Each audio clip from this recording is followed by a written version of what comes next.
Hi, welcome back. Before I get into the meat and drink of today's talk, I must give you an advance apology.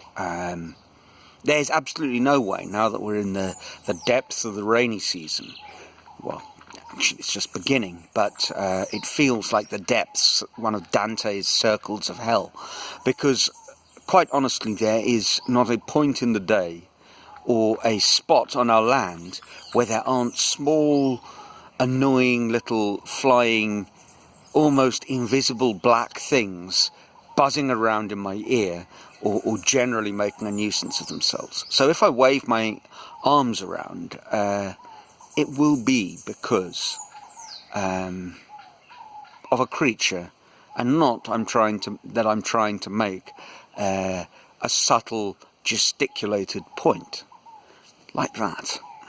Right. That said, I've been talking about professionalism and making your living from your art.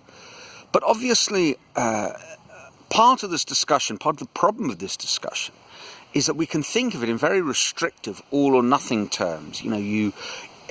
My job is I am a musician, or I am a blundering amateur, as if there was nowhere in between on the continuum.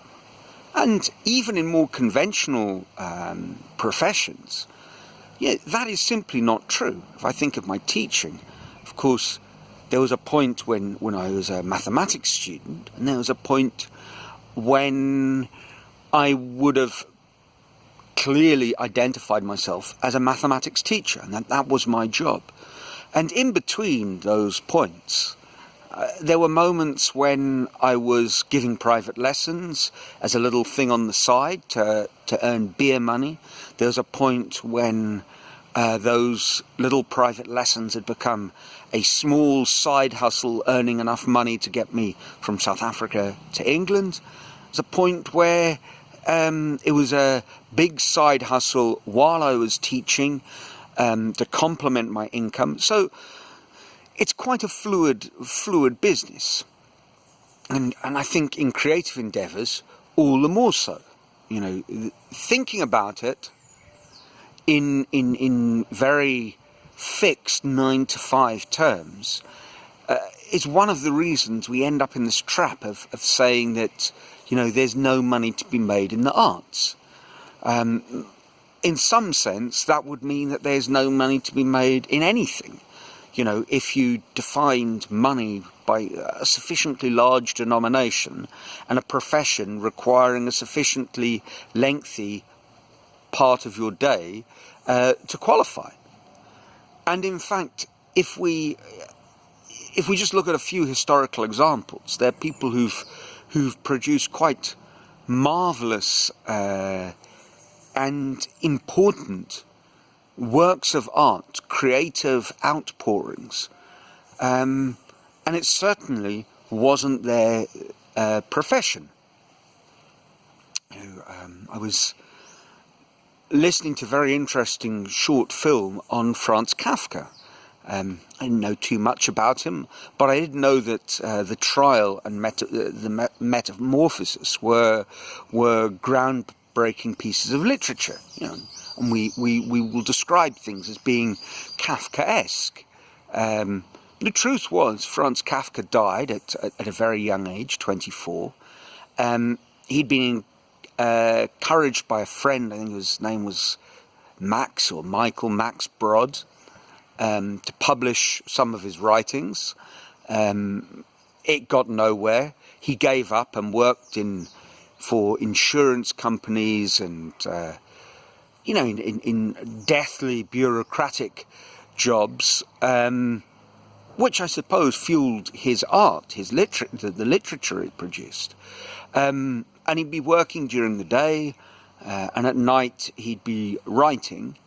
And when he died, he didn't think much of his work. He encouraged his friend to burn the manuscripts, and luckily for us, Brod did not burn the manuscripts. He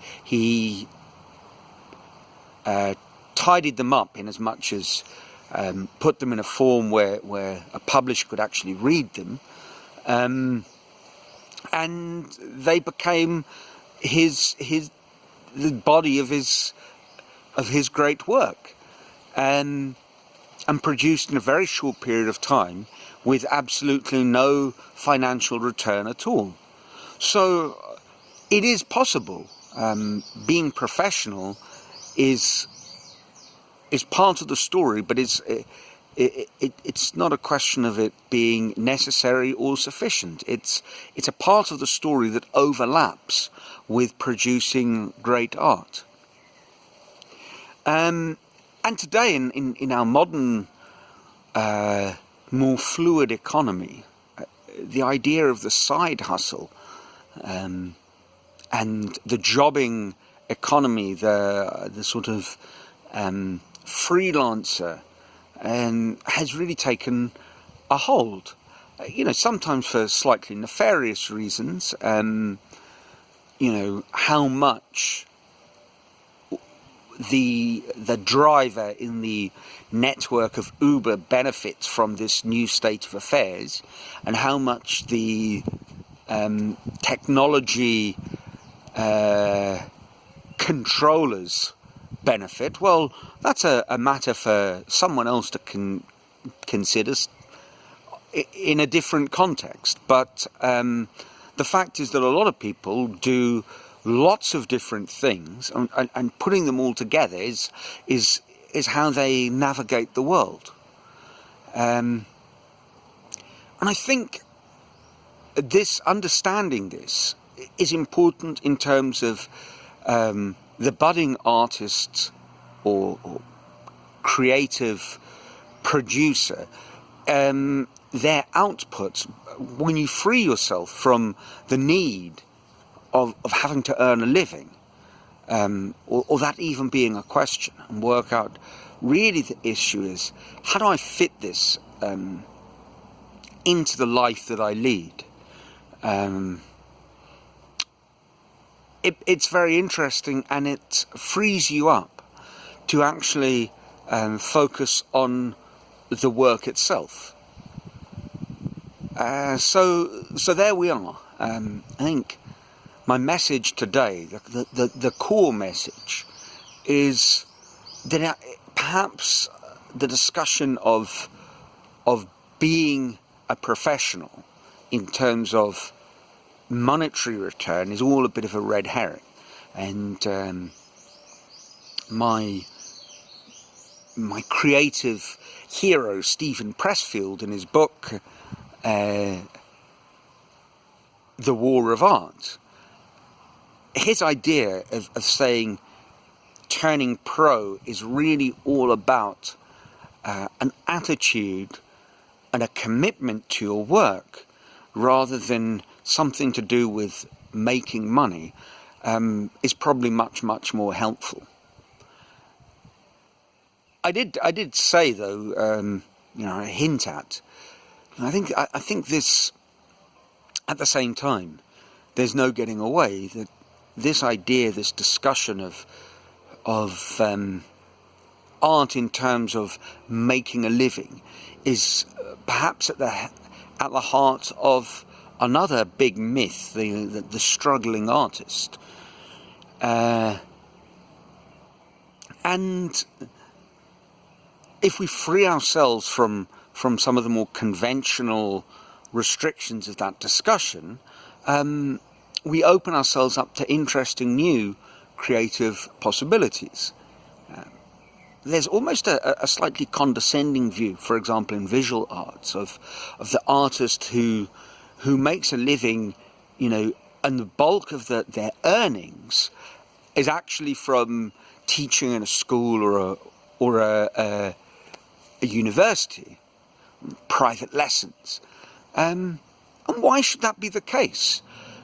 Surely that person may well be much more creative, having freed themselves from that sort of pressure, than perhaps an artist who has achieved that big gallery success, has structured a life around that, and then finds themselves compelled to produce art that sells. And in Brazil, we have a very famous visual artist, Romero Brito, who he makes sort of cubist-inspired, brightly coloured, very simplified paintings. And at some point, he was living in Miami. Madonna discovered his work, bought one of his paintings, and quickly he went from struggling artist to selling paintings for tens, if not hundreds of thousands of dollars. But if you look at the art itself, he really has become, I believe, it's a personal opinion, of course, trapped by that financial success. There seems to be no discernible growth or exploration in his art. It's become iconic, but iconic to the point where, you know, it's used in gift sets of glasses by a major supermarket chain, and Havaianas, the famous Brazilian flip-flops, will produce a version with his images emblazoned, you know, on the sole of your foot. And is that a good thing? You know, I'm not knocking making money, but if it ends up that it traps you, as it may well do, so you end up becoming a craftsman, a designer, banging out something of the same ilk time and time again, then your financial success was at the very best a mixed blessing. You know, of course, I would quite like someone to come here and discover my work and have to confront that problem myself and see how I'd deal with it. So there we are. As with all these things, it's you know, it's not that simple. Well, I guess that's about it on the subject of money for the moment. You know, if I was summing up, definitely at some point, what we do need to do, beyond any shadow of a doubt, is be able to fit in enough time in the day to allow our art, our creative pursuits to flourish. And that means that we need to be able to take control of our time, which may result from sales, it may result from sidelines, or it may result from great discipline, or it may, in the case of Franz Kafka, result from existential crisis and deep personal problems that mean you spend many lonely hours in the evening exploring your personal problems and difficulties with coming to terms with how the universe appears to be. Whatever it is, it requires time. Well, that's about it for today.